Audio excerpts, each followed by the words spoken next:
When about 7,000 awed strangers first encounter him on the public stage, he is not yet the Pope.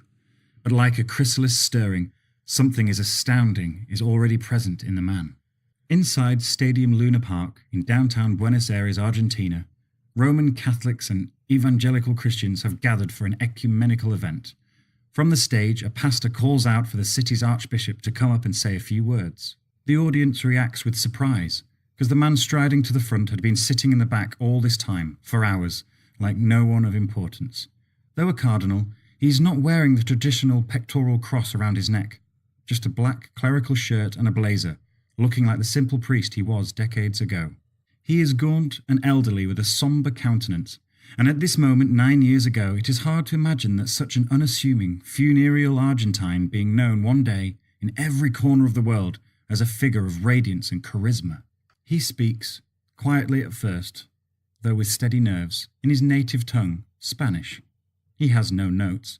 The Archbishop makes no mention of the days when he regarded the evangelical movement in the dismissive way many Latin American Catholic priests do, as an escuela de samba, an unserious happening akin to rehearsals at a samba school.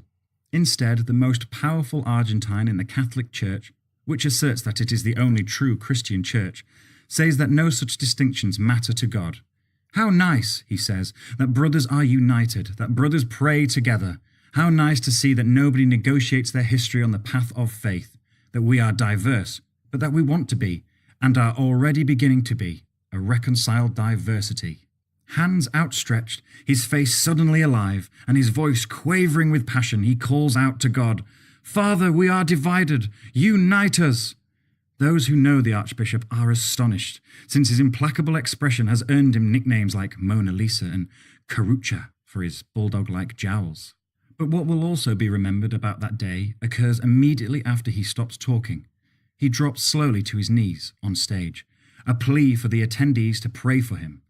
After a startled pause, they do so, led by an evangelical minister.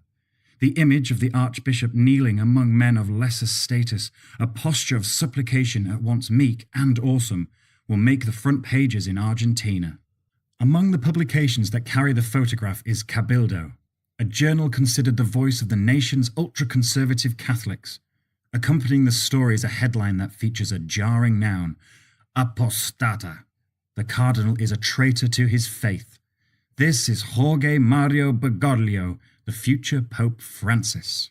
"I really need to start making changes right now," Francis told a half a dozen Argentine friends one morning just 2 months after 115 cardinals in the Vatican conclave vaulted him from relative obscurity into papacy.